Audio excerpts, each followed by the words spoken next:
Hello, everybody. My name is Steve McNamara, and welcome to another edition of the Wild Man Revolution podcast. I have an exciting guest on today, but before I get to him and all the amazingness he has to share, a few formalities. Check out all the links below where you can find me on other platforms. Facebook, my Telegram channel is rocking at the moment, where I cover everything, our dreams, and the vehicles to achieve them. It's called everything from the physical body, the inner world stuff that I'm so passionate about helping people with, to other vehicles such as cryptocurrencies, precious metals, and other ways to be able to serve humanity, which can be rewarded financially. So check out all the links for that. I'm on Twitter, definitely on YouTube, where you can find a video version of this, and check out all the places, like I say, where podcasts are shared, Spotify, iTunes, and the like.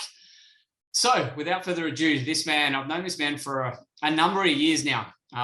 He was definitely, I was definitely at the right place at the right time to be introduced to cryptocurrencies, which has become such an amazing synchronicity where we met, and what that's evolved to with my life now, not only with my understanding of the digital space, but also in helping people. And it's a big thing with Andrew Squllari, who is a digital asset expert. He is the most positive man I know. And I don't say false positivity, and we'll dive into that. I mean optimistic with substance. He's a man who's of service. He's heart-centered only. I have a heart-centered men on here. He's solution-focused. Even if I've got some shit and I'm probably complaining, he's always got, all right, what do you focus on? And he always pulls me in a line in a really positive, grounded way. So without further ado, Andrew, thank you for being a guest on the Wild Man Revolution podcast. How are you? Fantastic. So thanks for that intro. I'm looking forward to hearing what I've got to say now. I did my best to talk you right up. Whether you believe that about yourself or not, I don't care. We'll work through it. And there's probably more. Now, to start the show, what I generally ask, when you hear Wild Man Revolution, what comes through for you? Well, for me, for the Wild Man Revolution is not really that wild man run into the scrub, cutting trees down and killing everything. Wild man is just people standing up. Just, you are your own man. You follow your own direction. You walk forward with confidence. That's a wild man for me, because there's, I hate to say it, too many pussies in the world right now. No, you don't hate to say it. It's the truth. And if you guys have been listening into the show, you would have heard my episode with Dave Berryman, and that word might have dropped a few times. So you know how we roll here, and it's really, really good to hear that. And yeah, I think when I put together this podcast, it was really the intention, or the premise was to highlight men doing great in the world, men in their own genius zones. And because I was actually starting to get the shits with a lot of men and women both go, where are all the men in the world? Why aren't they standing up? Where are they all? And I'm like, holy shit, I'm surrounded by them. And that's what the premise is. This is like, I'm going to get them together and highlight that. I feel what society is, they think they're looking for, they're looking in the wrong places. They're like, well, where are the men? Well, seriously, don't just look for this old rah-rah type that just gets up there and it's like stand over and all this. That's old school. This alpha male version that the world thinks they're looking for, it's not that. It's the solution-focused one. It's the heart-centered men. And again, I feel that's what you are, Andrew, and you help a lot of people. What was the thing that, however many years ago, that you found that you loved helping people? Was there a specific thing that happened? Yeah, look, I grew up in a very controlled home. And of course, when you grow up into a very controlled home, you get out of home and you've got no one saying what you can and can't do. So I did. I lived pretty hard. My grandmother used to say, you're burning the candle at both ends. Well, there's always more candles. That was my reply. I wish I had that one. Yeah. But then I got involved with a network marketing company in 1991. I was really lucky that the leaders in that group were very professionals, and they did live a life of servitude. And one of the guys that I had developed deep respect for very quickly, he said to me, a life of servitude is a life worth living. And that really just struck me. And I was wild. I was not the nicest of guys. I worked in a prison. I could have fitted on both sides of the bars quite easily. I was, not the nicest of people to be around, but that really struck me. And from that moment on, I dived into positive mental attitude training, read thousands of books, and become a very different person and had a different life, because living a life of servitude is a life worth living. Yeah, I love that. That's super powerful. So you're old school, 1991. Fun fact, my beautiful fiance, she was born in 1991, even though I'm a number of years older. So I can tell by the way you show up in the world, like I say, from our interactions and everything, that although you might have been a bit wild back then in a different form, we all have our moments where we have that penny drop. I really feel some of you listening in now mightn't have had it, where it's like, wow, I can actually get some fulfillment out of life from this. And I'm sure it took many, many, many more steps from there to actually shift from the wild version and all that sort of stuff. Yeah, you had this opening into helping people, but what was the defining moment? Was it early on then, that defining moment? It's like living a life of servitude, but what was the one thing that really had you go, oh, this is fulfillment? So that next step, is there anything that really happened? I've had a few careers in my life. Every 7 years, I sort of changed careers. I worked for the government for 23, but I had multiple. I won't hold that against you, mate. Well, it was a good learning to understand what's happening right now in the world. I can tell you now. Yeah. So governments being government departments and stuff like that, you got to understand the inside to understand what's happening in the world right now. And I have a good understanding of how governments operate. But because one of my careers, I was a massage therapist, and I was walking up a hill after doing a course, and at a specific spot on a road in a rainforest, I got connected. And from that moment on, I had a deep desire to help more people. So I stayed with massage till it got to a point where I couldn't help any more people physically. So then I moved into public education and presentation, so I can help more people. And now my reach is expanded out to a point where I can help lots more people than I could have ever before. And as time and technology changes and my knowledge changes, I'll be able to reach more people and affect paradigm shifts faster than I could have doing anything else previous in my life. Yeah, and I've watched that was the time. I just got connected to Source, and everything changed. My whole dynamic of life changed that within a meter on a road in a rainforest. Everyone might think that that's random as, but I absolutely totally get that. And you guys that know me well, I spend a lot of time in nature, and it is that connection to Source, God, whatever, universe, nature, Mother Earth, yourself, really, your own inner world, and go, oh, there's something there. And it's really, really cool to hear. I was going to say when I was listening there, like, I've watched your presentation and education skills like develop rapidly since I met you a few years ago. And I think that's a testament to the work you put in. And I know for me, I put in a lot of work too, not just with presentations, how I show up in the world and all that sort of thing. And my drive comes from helping people. That's my drive. And I know a lot of men that I'm starting to work with now, they haven't felt that yet. They're still focused on, I've got to go to a job and I've got to provide, which is important.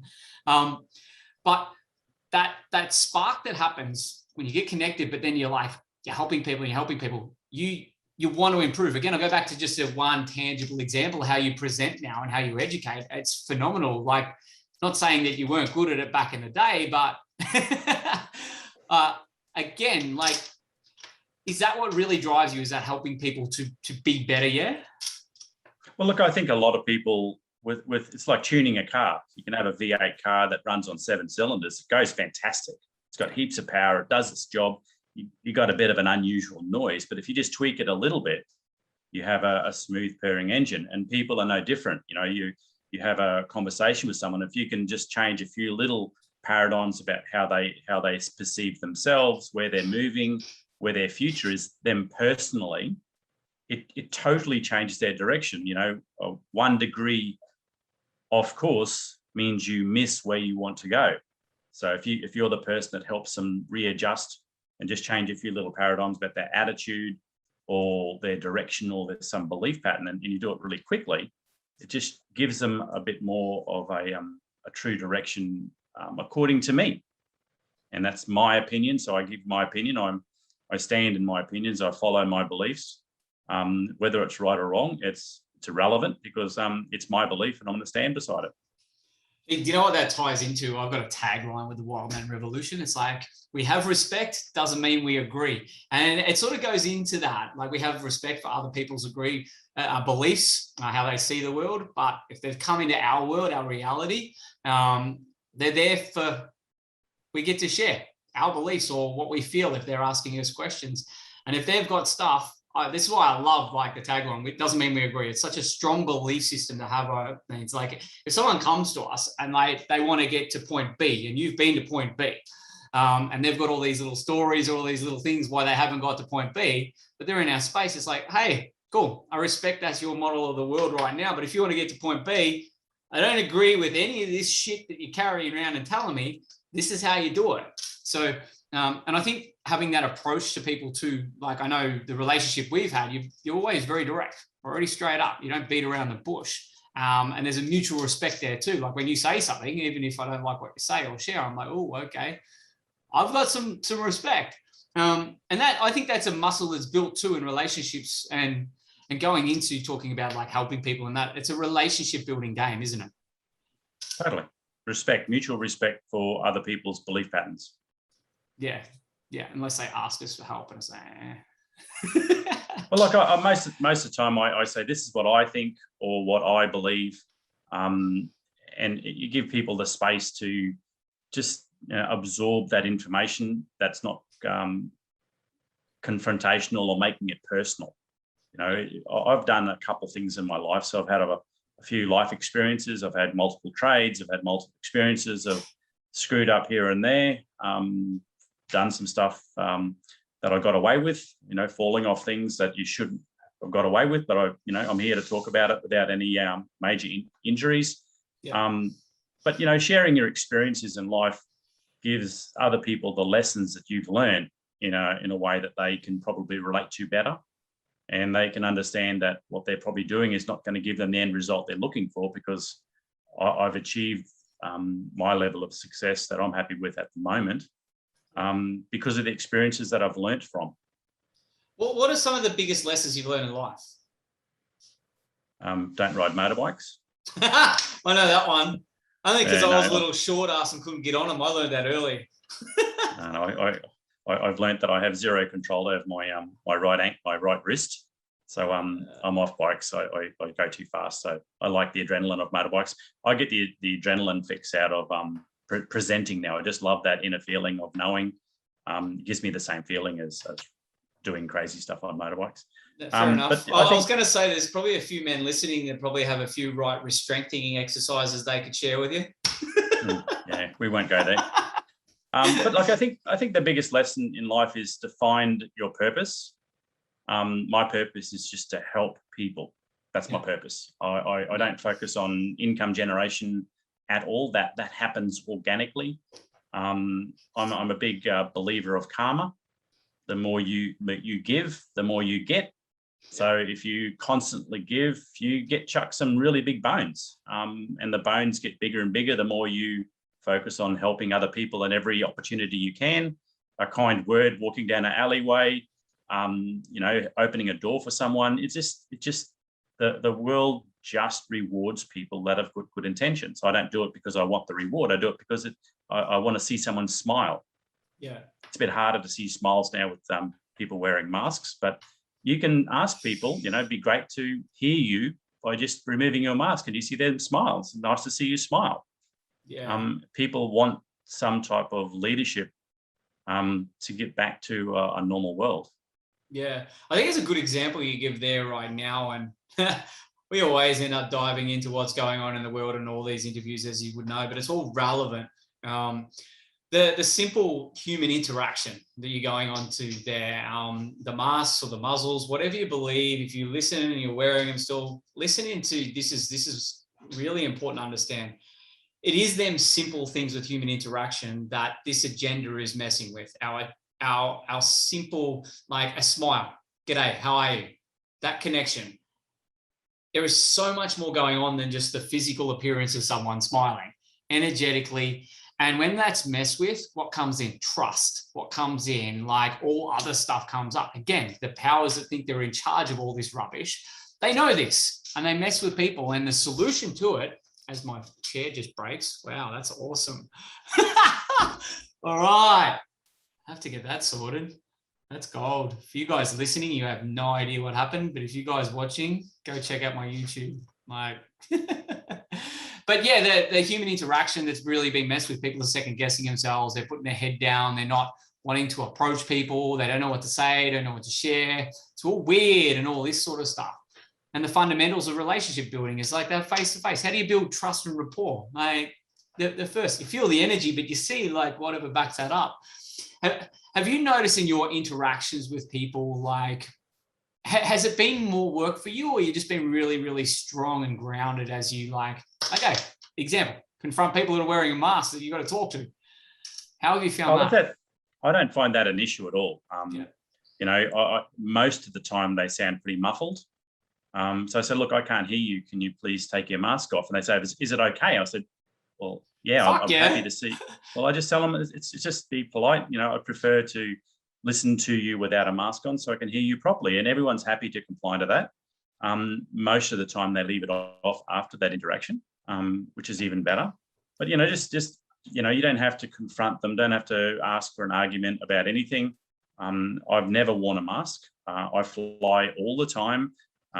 When Queensland first went a bit bonkers with masks and the police were doing some things that weren't legal, you know, I got asked for why I didn't wear a mask, and that confrontation went down very smoothly. I was out of there within sort of 30 seconds of the initial conversation, and I moved on. Yeah. I'm polite, I'm direct, and I don't engage in the conversation because I know that they have authority, but it's perceived authority. So if I give them authority over my energy, then they're going to take it. And that's just the way the world is. I've had many police come up and ask me where my mask is. And I politely say, you know, I have an exemption. And that's the end of the conversation. I don't get into a conversation about my rights and this and that. I say, I have an exemption. And whether I do or not is none of their business. Yeah, exactly. And that's been in your power. It's been grounded, I think. And in the conversational stuff, what I've learned a lot with what's unfolded in the world, be it at shop fronts, be it going to Bunnings to buy stuff and that. I got asked a few times. I got locked out of a server, which was hilarious. But again, it's like being grounded and just being really simple and being in your power. Again, in communication, it's like you get asked something, you know, like, I'm exempt. They ask you another question. You ask them another question. You stay in your power. You know, like if they ask you, and this is like, seriously, everyone listening, if you want to thrive through current circumstance, learn how to communicate better. That will help you so much. Learn some stuff, get some knowledge around how to navigate this. But I know for me, I've been asked many, many times, there's been follow-up questions like, well, show it to me or this. And I just go and ask a question then. Are you aware that that's invading my privacy? Generally, after that question, they go away. On your way, sir. Apart from being locked out of the servo, but that wasn't because of the service station. That was a crazy old man that was in there who wanted to throw something at me. But again, it all comes back to current times, like being in your power, like that connection with who you are, that connection to source. And what I find by being of service to others, the drive that I've got, I work on myself a lot. I'm tuned in when I've got stuff coming up where I don't feel in my power, so to say, I get to work. Again, I find you as someone who is always positive, optimistic. How do you manage that? Because it's a vibration thing too, and I feel it. Look, I was in my early 20s. I learnt the lesson of being who you want to be. So, you know, when I for years in my early 20s, you know, how do you feel? Oh, like shit. You know, that's, you know, I'm drunk, or, you know, got a headache. You know, you don't want to be like that for the rest of your day. So, you know, I got into the habit of saying fantastic, brilliant, you know, awesome, you know, and that was fake it until you make it back in my early 20s. But then life sort of aligns with that magically. And then you wake up in the morning and you might be a bit tired, but internally you know that it's going to be an absolutely awesome day and there's going to be some really good experiences. So you do feel fantastic. Yeah. Then you have a macro look at your life and you go, wow, I really do have an amazing life. So you might have to fake it for a little while until you really embody the feelings of feeling great, feeling fantastic, feeling grateful for everything that happens in your life, because everything that happens is a lesson for you to improve and grow from. Yeah. And if it's pain, it means you haven't learnt the lesson, especially if you do it twice. Yeah. So, I have a good attitude around life because, I've learnt lots of things about what's happening today decades ago. I knew this point in humanity was coming. I have no doubt about it. That's why when I saw the solution that cryptocurrency offered, I went in 1,000 miles an hour. I really became that person to talk to about the bigger view of cryptocurrency from early days. I'm not the techie. I don't care about all the finer details of how things work. Yeah. I want to know that they do work. I don't care how my phone works. Why should I care about how crypto works? But I do understand the fundamentals of cryptocurrency, how it does give us that ultimate freedom of finances. And if you control money, you control the world. And if you control your own money, you control your own world. So 6 years ago, I saw that solution. I dived in. And since then, it's been an amazing journey of lessons that I've learnt. And I've met some absolutely fantastic people who are dramatically smarter than me, but they didn't learn the lessons. They just keep on repeating the lessons. And there's a few people in my circle that have learnt lessons, got the benefit out of it. And most of those guys are really focused on helping people. They don't care about the money side. They really have taken a leap of faith, followed their direction, and really want to help everyone around them. And it's really hard trying to help a lot of people if you don't have a support structure around you, because you can't do everything. You can do what you do well, but you have to have other people that can support you do what you do well better. 100%. Yeah, it's good segue into cryptocurrency, by the way. It's well, good. Look, I've done lots of things. I just think crypto is the sign of the times. Yeah, it's like I say, being aware or awake to what was going on in the world. This moment in time was always coming. Now, for me, it's unfolded a little bit differently, but I knew it was coming, whether it's the political system or the medical system, with the pharmaceuticals, or the monetary financial system, which I think has actually been the thing I've been most aware of for a long time. Not that I acted on what I knew until closer in my future than in my past than I would have liked. But again, it took me a while I needed to learn more lessons. Like even when I was aware of cryptocurrency, I learned some really tough lessons early on in my cryptocurrency journey. And I feel it places me for where I am now, like really just guiding people at the start of their journey. Like start of my journey, I was just running on emotion. I was running on like shiny objects. Like, what's that? What's that? What's that? What's that? What's that? All about me. Quick money, quick money, quick money, quick money. And it wasn't until I really started, I was already doing coaching when I really took that philosophy of helping people first into, say, the cryptocurrency, the financial system collapse, then evolution, revolution, and put it into that I really started to apply the lessons. So I'd really learn. I'm like, hey, actually, this needs to be focused on to help people more than just about anything right now. Personal stuff, yeah, because again, you mentioned the word money. You control the money or your money. Well, what happens to your reality? Like, and I know a lot of people out there, oh, money isn't fucking everything. Fuck off. Anyone who says that, it's such a limiting belief. I hear it a lot and I still do. No, it's not. It's just energy. So you just change it for energy and you understand if you get in control of that energy, not squeeze it or anything, but you learn about it, you understand it. That's when your reality really changes. So one of the things I learned about money and wealth, it does nothing but amplify you. Nothing. It doesn't do anything.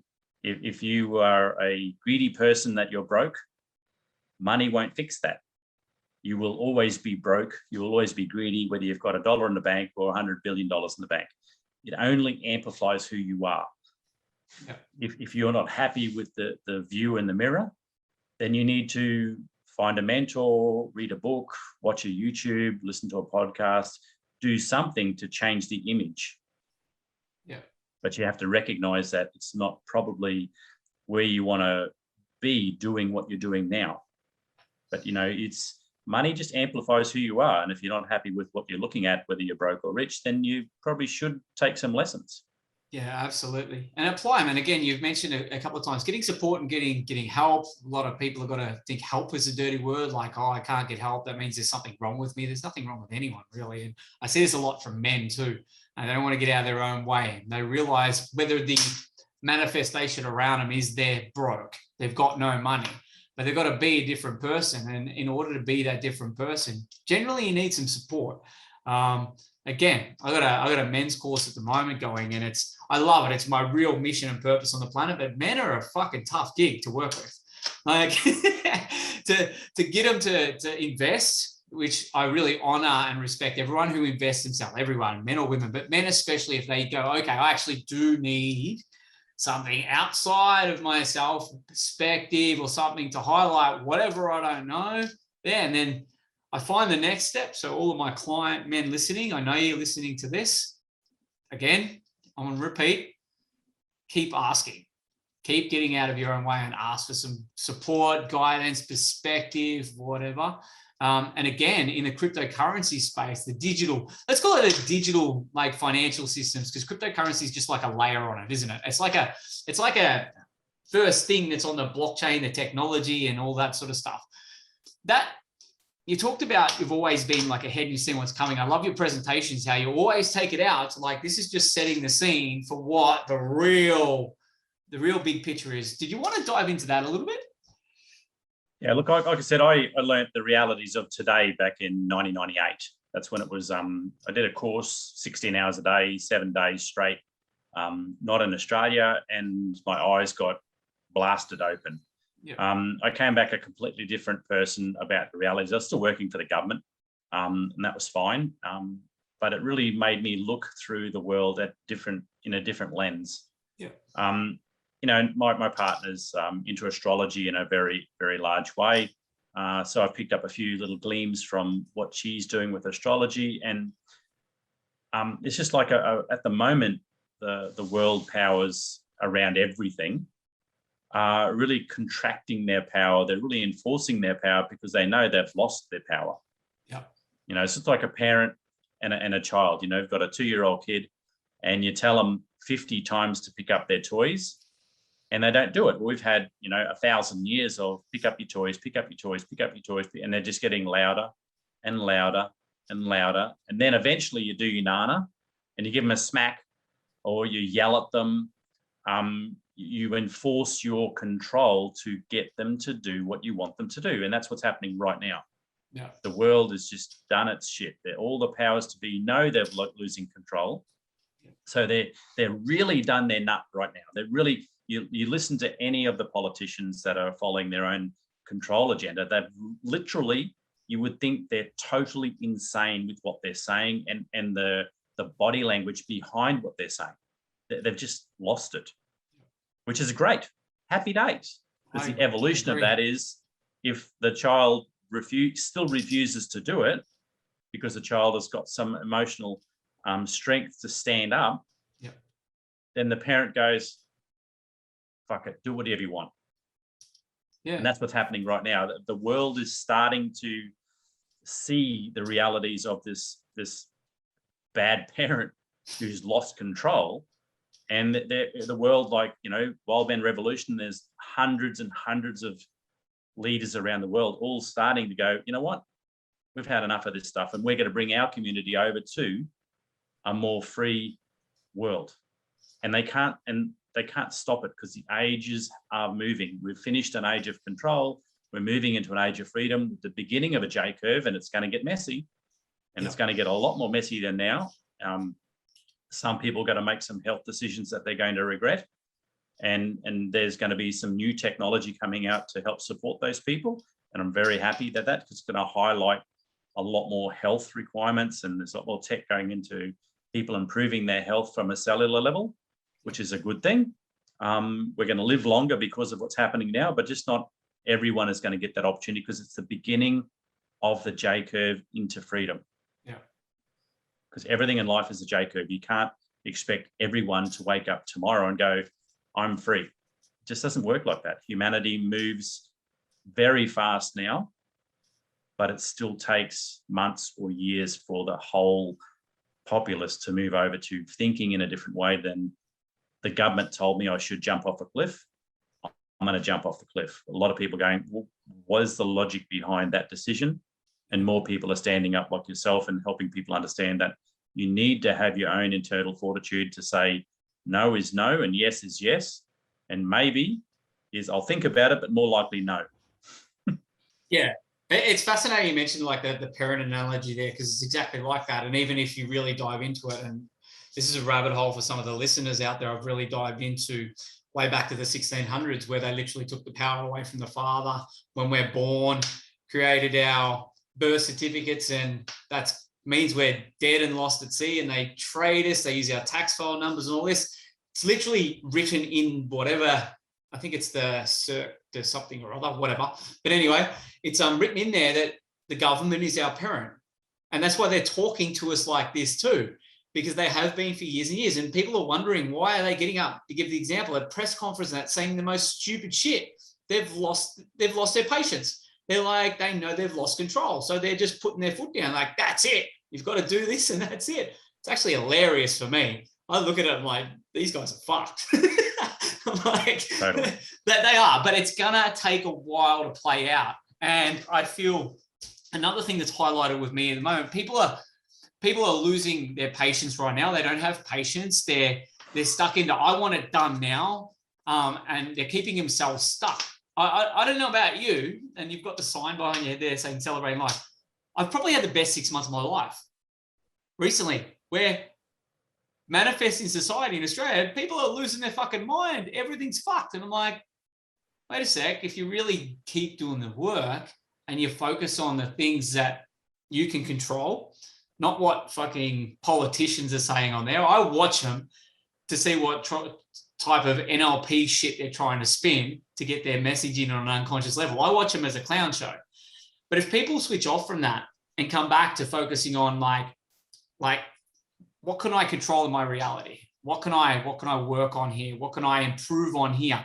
And I'm going to start with that. I'm going to focus on that. That's what I've done, even though I'm aware and you're aware of what's going on in the world, but we're focusing on like helping people at the core of it. So again, in crypto, educating people, because you're a great educator, educating people in this J curve you talk about. I saw one of your squiggly line presentations where you were talking about where we are now with crypto. And crypto, we've been in the space for a number of years, and we've seen the evolution of projects come along. I call them projects because they're not currencies.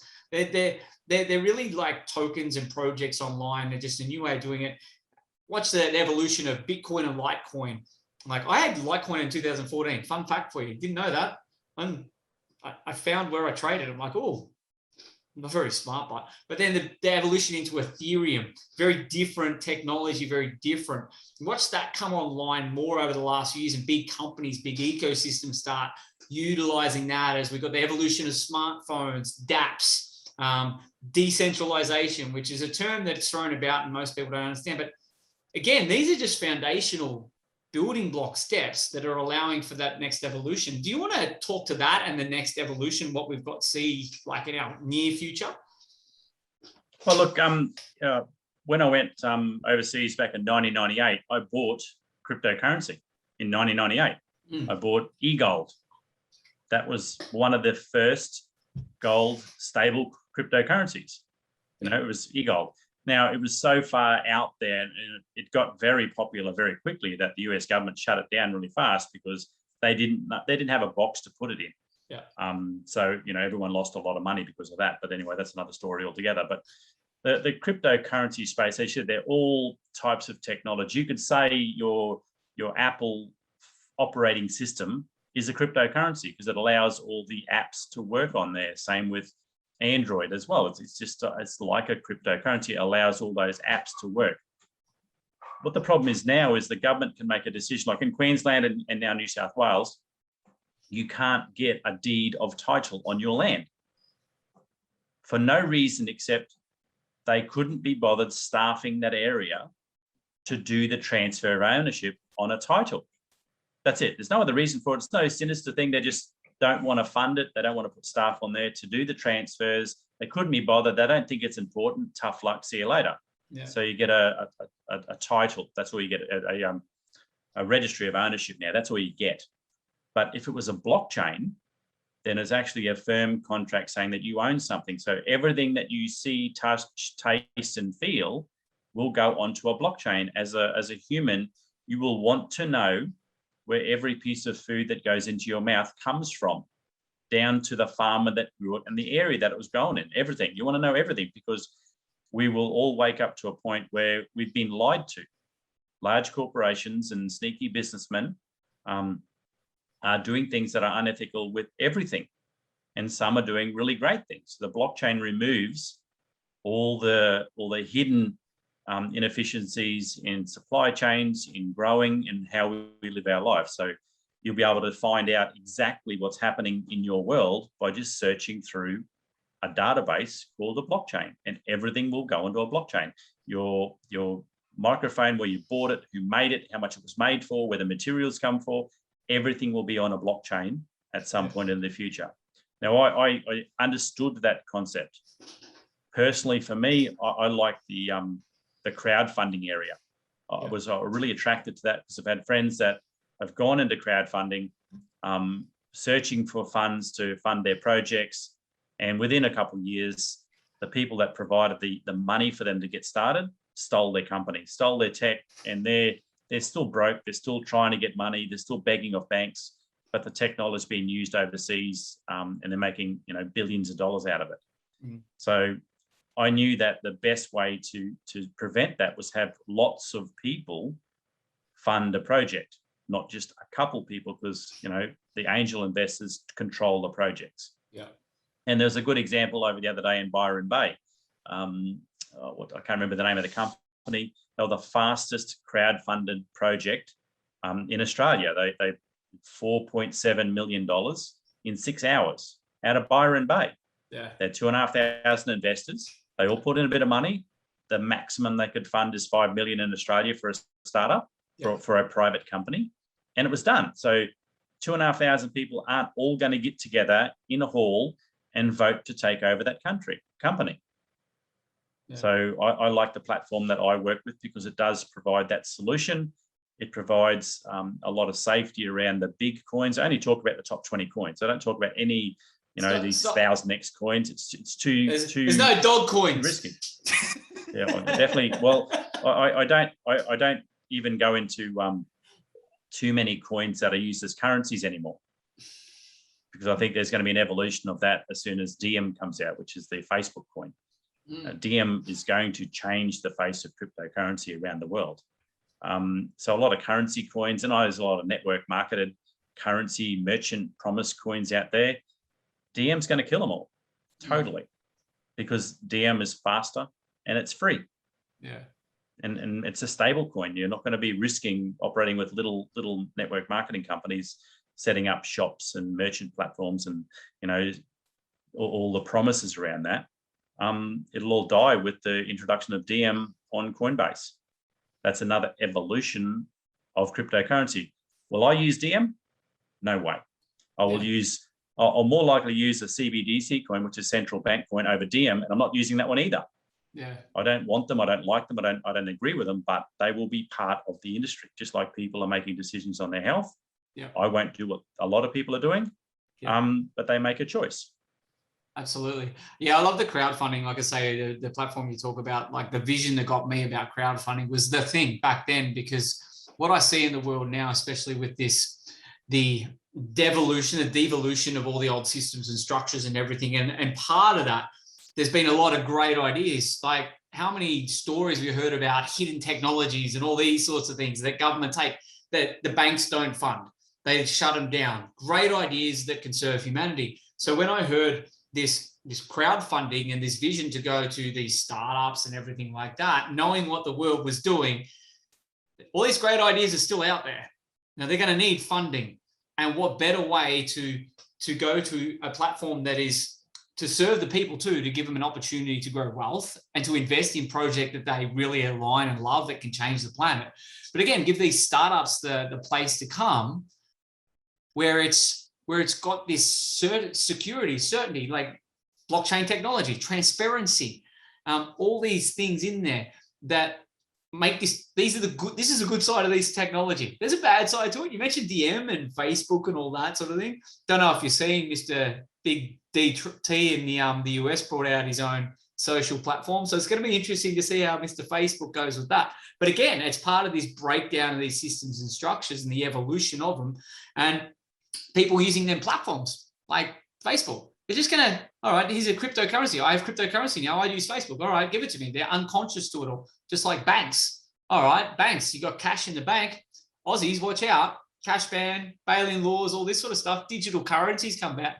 Wouldn't surprise me if the banks turn around and go, hey, we don't deal in cash anymore. Yeah, that 500K you've been saving in the bank, that we don't accept that, but you can have our digital currency coin, hey? That's the sort of world we're going to if we don't take control, if we don't really empower ourselves and not only get educated around this, but get some skin in the game.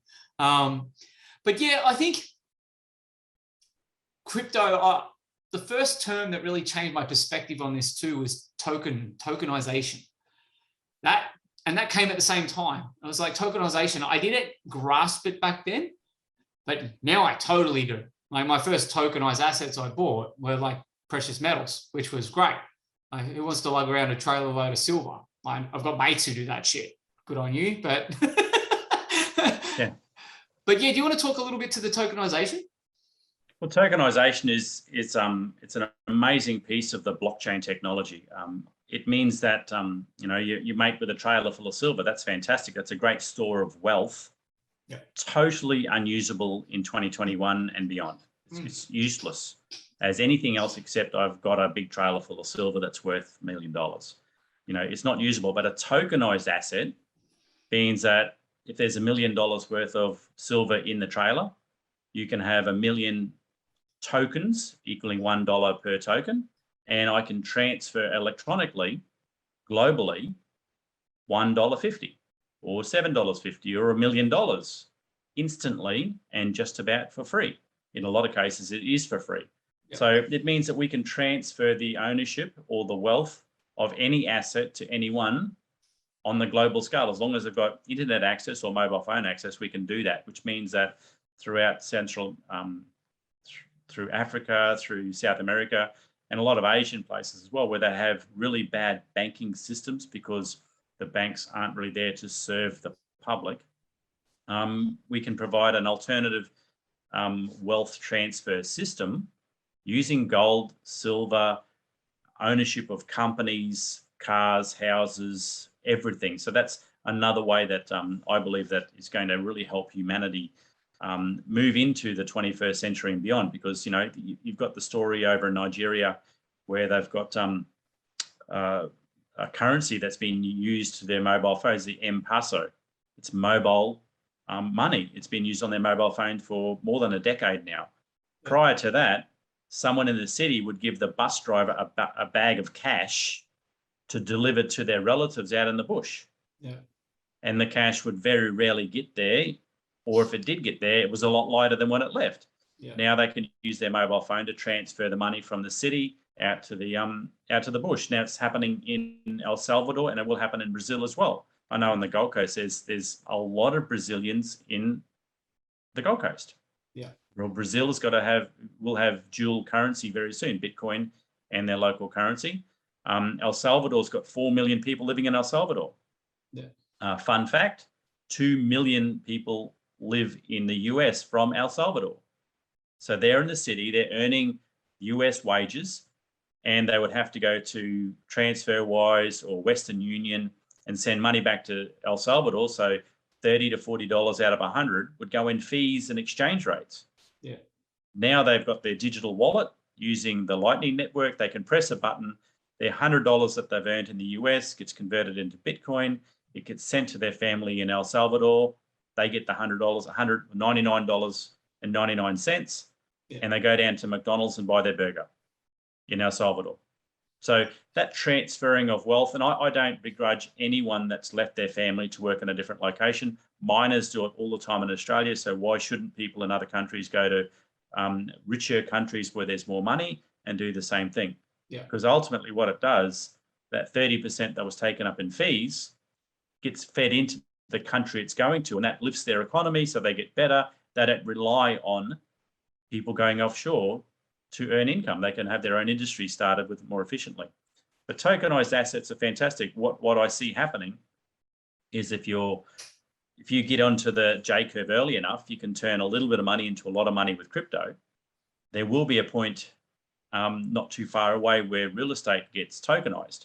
Yeah. So I can go to if the house is vacant, I go to a house viewing. I walk in. There's a QR code on the front door. Yeah.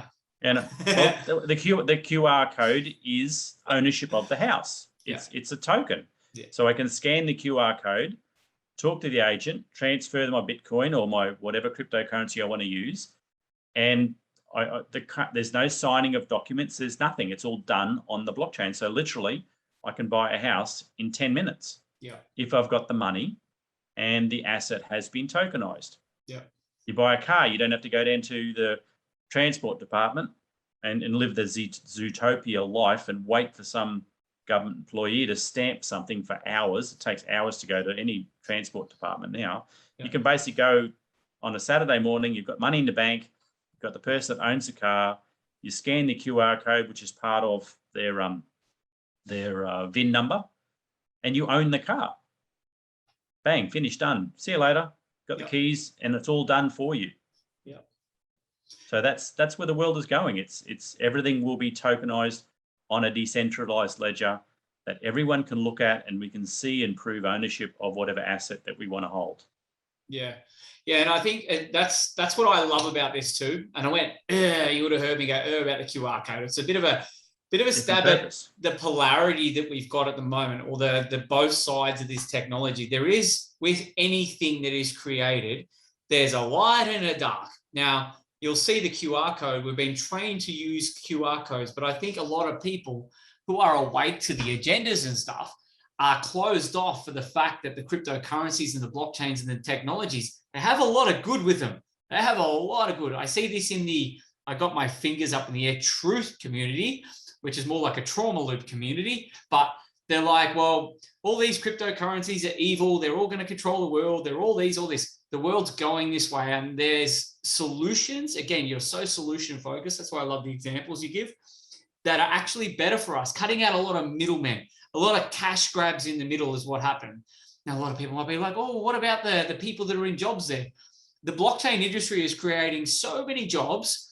I don't know, like I did a coding course. It fried my brain. I don't know why I did it, but there was thousands of people in this course because there's this new industry that's been created. So cutting out these, not the middlemen, the workers, it's actually a good thing because there are jobs for them. They're not going to be replaced by just technology. We're cutting out the middlemen who run these places, the bankers in between bankers, the institutions that are just set up to be there as a stopover for the money. We're cutting out these with this technology, which is massive for humanity. Like, it is really huge. I wouldn't mind buying a portion of a house too, instead of a whole one. and instantly be able to sell it. Like, go back to what I loved about the silver. To go and buy physical silver, depending where you get it, there's time involved, generally travel involved. If you want it posted to you, gold, if you want gold posted to you in Australia, you buy $3,000 worth of gold. It costs you $3,000 to get it to your door. Now, as an investment, that's ridiculous. Why would you buy $3,000 for the price to go up that much? It's a waste of time. So a tokenized asset for that there. And you're like, all right, cool. I need some cash. Or I need to buy something. I've got someone else who's got a platform that accepts tokenized gold. Instantly, I'll pay in gold. What do you mean? Hey, there you go. I reckon that's amazing. I reckon it's fantastic. Yeah, I'm excited about that next phase. Anyone that controls your money controls you. Now, if you control your money, then you control you. And a lot of people probably would struggle with them controlling themselves at the moment. Yeah. Because they're used to people telling them how to live their life. Yeah. So if you wake up one day and go, well, I want to take control of my life, then you have to probably learn a few lessons to step up and actually be in control of your life. If it's a 14-year-old boy or a 14-year-old girl, they want to have control, but they're not mature enough for that responsibility at that point. And whatever age you are, you're going to have to wake up and go, well, I need to be responsible for my life. You know, when I had a baby when I was 25, I was barely learning how to be an adult by 25 because I was pretty wild. You know, I decided to take the responsibility of being a full-time dad because my partner was no longer there. Mm. And I went, well, you know, time to step up, buddy. You need to stop some behaviors that aren't giving you the responsibility that you want, and take responsibility for not only yourself, but for another life. Yeah. If you're a dad or you're a partner, then you really should just step up and take responsibility for everything that you do. And you can't blame anyone when you take responsibility. That's a big deal. That's a huge shift. And I love, you mentioned fake it till you make it earlier. I like calling it be the identity. You got to be that person. And a lot of time we're thrust into these situations.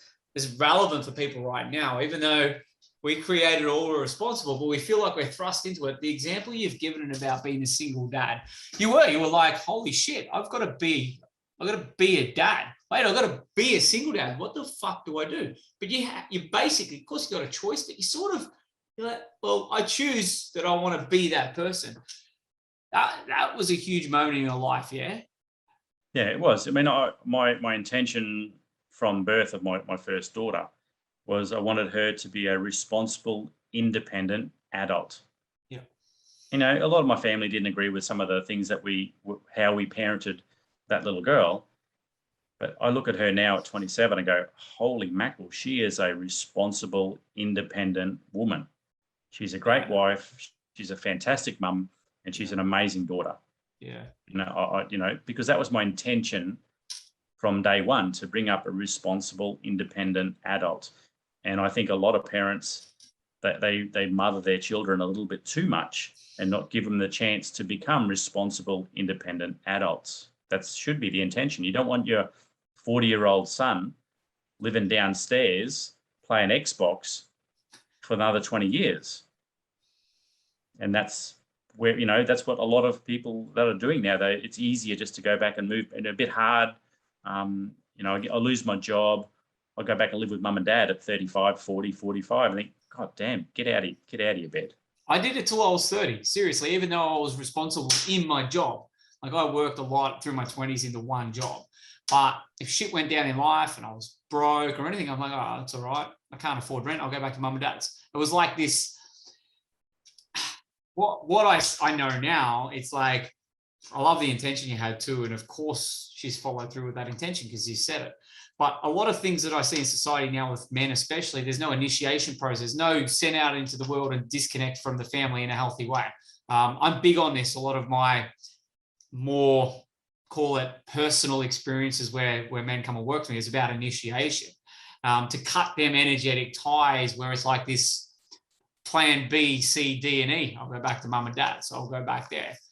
When that gets taken away from you and you're like fully responsible for your life, again, a lot of people out there right now are not responsible and they're not willing to take responsibility. Again, go back to my podcast with Dave Berryman. If you want a confronting, really in your face version of taking responsibility, listen to that. But again, you can wait until shit goes down and you're in pain to take responsibility where you're forced, perceived to be forced, or you can man the fuck up or woman the fuck up and say, hey, I'm an adult now. I'll put my big boy or big girl's pants on and I'm going to go out, and yes, it's scary. Yes, I'm going into the unknown.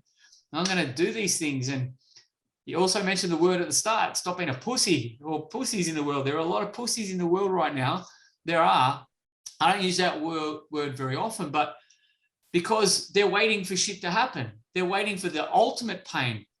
And yeah, maybe a lot of people out there have got to have a kid and be a single dad, and then you'll get some awakening on what it takes to be responsible. Me becoming a dad. That's correct. Even though I was in the work, even though I got my life together and everything, when I become a dad, I still had to be I had to really step up. There's been nothing more in my life. I couldn't get being a dad in any fucking course, retreat, anything I spend money on. Nothing could teach me what this is teaching me. And I had to choose. I'm like, okay, I'm being a dad. I had to really step up in a lot of areas. And it's a really powerful thing. I think people, right now, so many people complaining or avoiding responsibility until it's forced on to some. Yeah. Look, you get in life, you will always have opportunities presented to you. And those opportunities usually are a lesson or just a casual connection somewhere.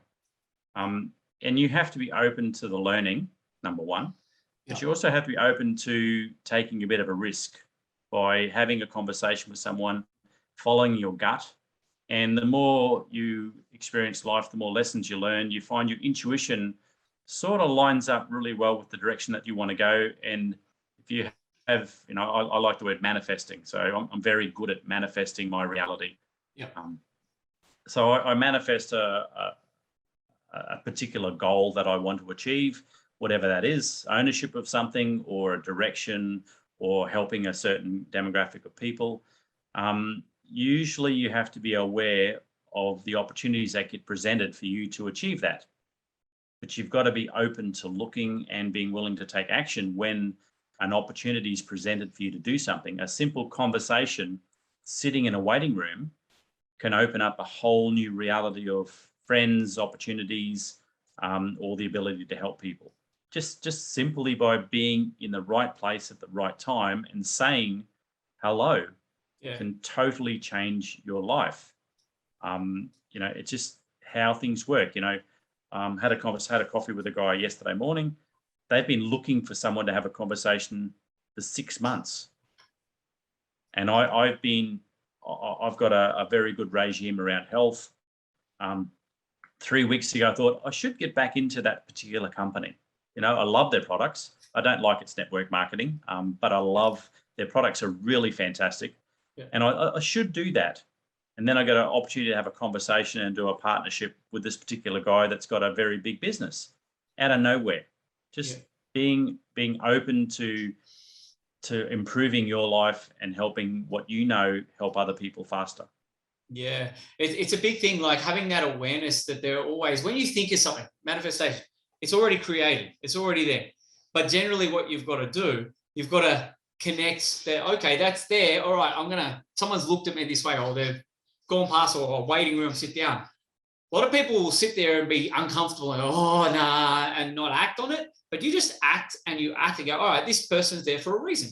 This opportunity's happened for a reason. And you follow through with that.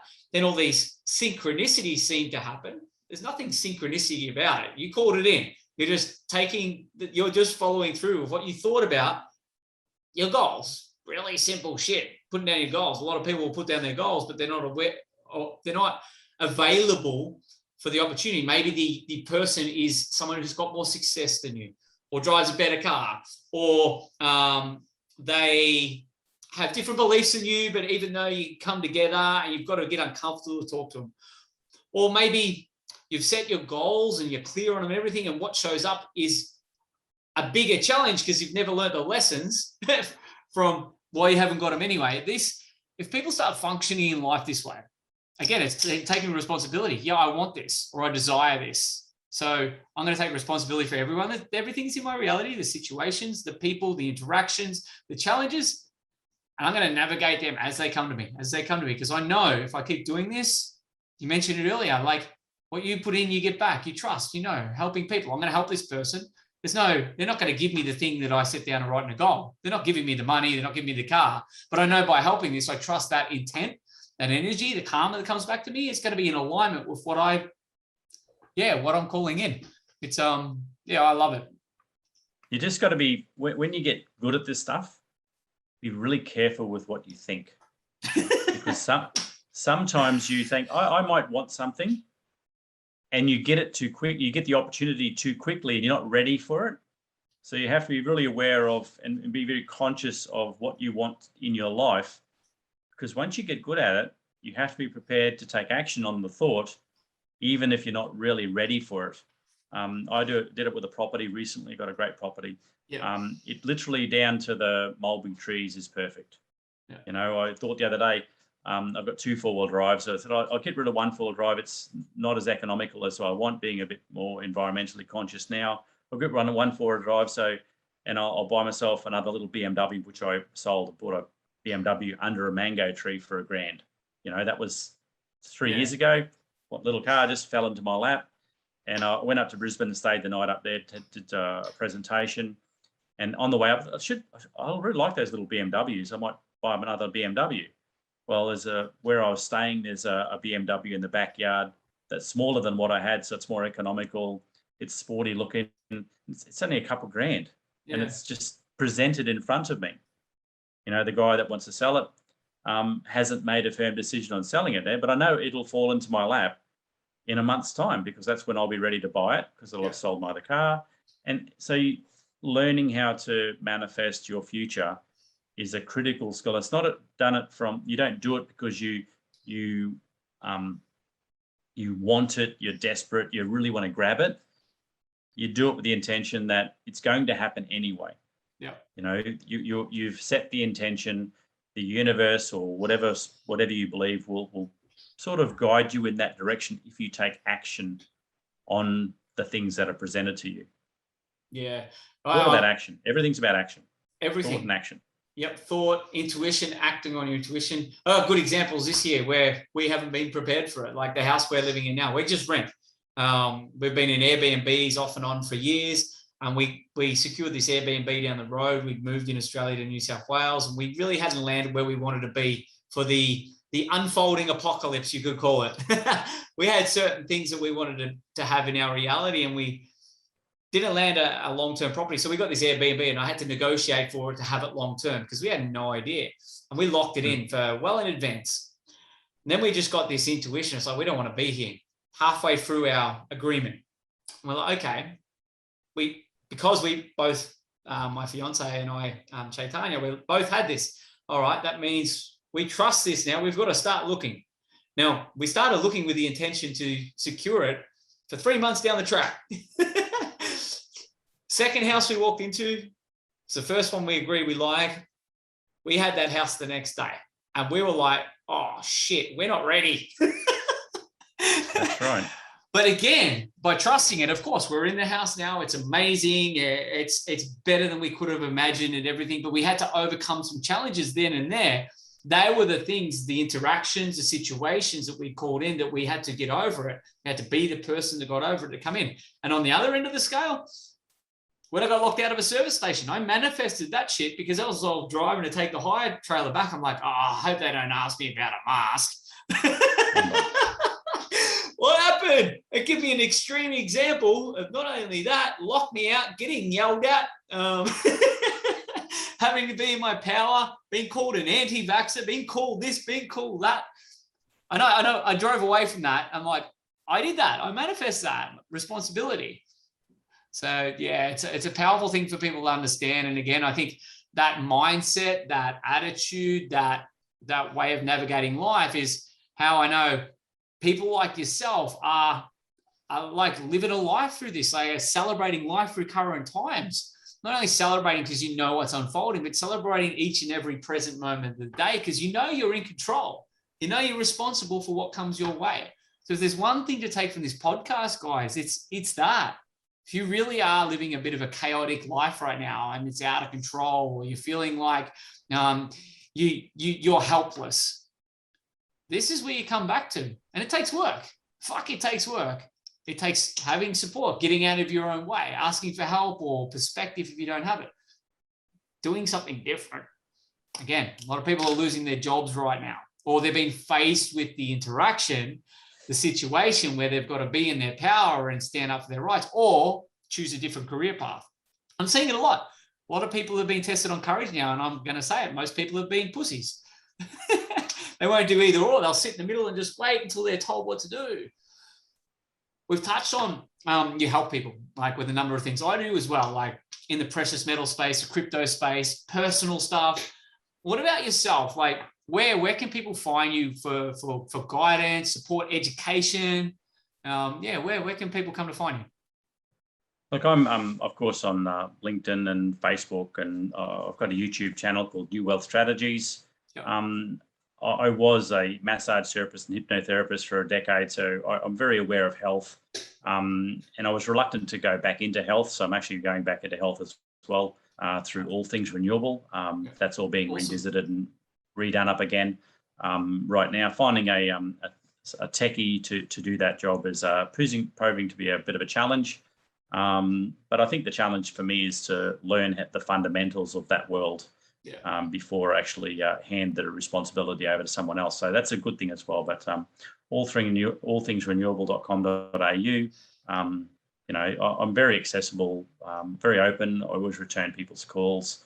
I think it's quite ignorant to not return people's calls when they've spent the time to reach out to you. Yeah, 100%. The world is changing, and we should be celebrating the change. We are moving from this draconian, crazy, screaming parent to all of us becoming adults. Yeah. Where we stand on our own 2 feet, we make our own decisions, we follow our heart, because our heart has the knowledge and the intuition to make sure that the direction that we're going is true for us. Yeah. And not everyone is designed to be an entrepreneur that works for themselves. Some people that world is not for them. So if you've got a job, celebrate your job. If you don't like your job, just pick out the things that you love about their job and how it makes you feel, and the stuff that really drags your attitude down and doesn't make you celebrate life, they're really irrelevant, because the stuff you're going there is the fulfillment of why you go. And if it's not, then you probably should change careers. And nowadays you can change careers. I've had every 7 years, I'm 53, I've been changing careers every 7 years since I left school. Sometimes I've had 2 or 3 careers at once. So there's no reason why you can't learn, change careers whilst you're still working in a job that is not fulfilling you, because you're probably looking at it in the wrong direction, or it's just not you. Powerful advice. Again, I say right now, what people are confronted with is this choice, and is this career or this job in alignment? Like, some of the skills that you're good at would suit that job, but if you looked outside of it, have you gone, well, maybe I can take these skills or into something else? And whether it's not being an entrepreneur or something like that, even though I've got to say, I was a mining supervisor and I was good at digging holes. I was reluctant to talk to people I didn't know, and I was reluctant to meet new people. Look at me now. I just worked on some stuff, and I freaking love helping people now. I love talking to people. You wouldn't have caught me in front of a camera 7 or 8 years ago. But again, for people out there, I just invite you to tune into what Andrew's been sharing around that. Like, don't put a label on what it could be. Like, go, okay, here's a choice. Here's a fork in the road. And do you know what? Instead of going the normal path, I am going to go and trust myself, be that person that backs myself, and be open to opportunity. I have a closing question. It's a bit of a long one. It could go on a tangent. And it's got sort of 2 parts. Where do you see the world in 5 years? And to go deeper into it, what part are you playing in that world in 5 years in terms of solutions? Okay, look, I think the world in 5 years' time will be a little bit better than it is now, because we haven't hit the beginning of a J curve right yet. We haven't hit it. We're still going through the angry parent stage. I believe that sort of midway next year, we'll probably be at the bottom of that old curve, and the new reality of the world will starting to come through. Leaders are stepping up now. They're becoming responsible. They're allowing people to follow them in a way that people feel empowered. And I think there'll be a transition of power in the short term. 5 years' time, a lot of people are still going to be trying to find their way, because people have to learn about personal responsibility. I don't think that a lot of Australian industry is going to be solid in the next few years because of the transition of power, company control. We're going to have supply shocks where if your phone breaks, you probably won't be able to replace a part for it. Getting a new phone and even just food, because, an Apple iPhone takes 43 companies to create a phone. Crazy, eh? If any one of those companies vanishes or has a hiccup, you don't get your phone. So, the world has to have a bit of pain to restructure in a way that we can function again. So there's going to be some issues around that, and that takes time to restructure a system that has been around for a very, very long time. But ultimately, in 5 years' time, I think we'll be well and truly on our way. I think people will have, more people will have vegetable gardens in their backyard. More people will be taking responsibility for their lives.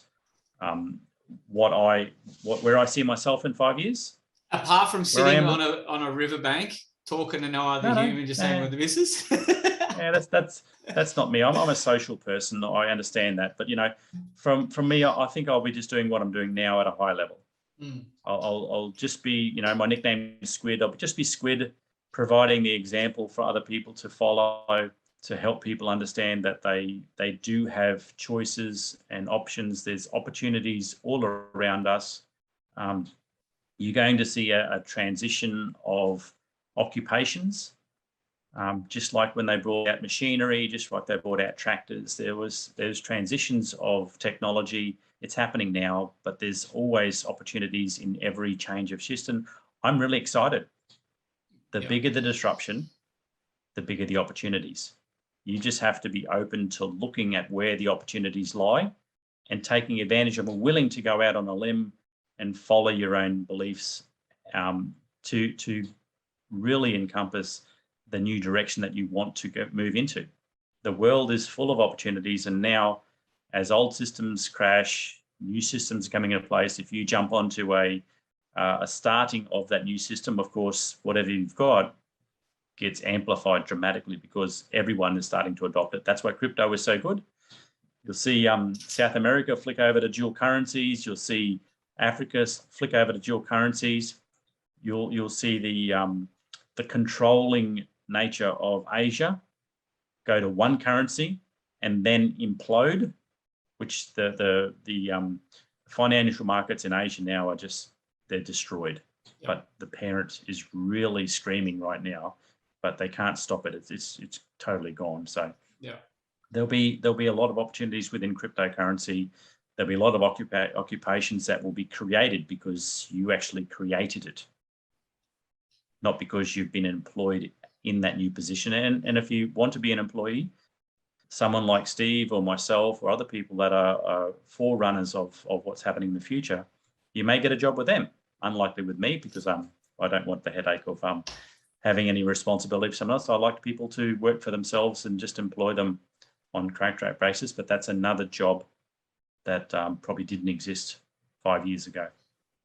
Yeah, that's awesome. You can see why we're so aligned. We see the world unfolding very, very similarly, and this has been a really, really good deep dive today, guys. If anything has caught your attention, all of it, be sure to get in touch with Andrew or myself. Again, there's so many more things we could dive into. I would love to have you back on in the future, mate, if you're open to it. Look forward to it. Yeah, thank you for being the next guest on the Wild Man Revolution podcast. Again, find us on Spotify. We're on YouTube here right now. All the iTunes places. All the links for Andrew are down below, plus more. I've got merch on the way, which I'm really, really excited about. Thanks, Andrew. And I will see you guys later. Happy days. Take care. Thanks, Steve.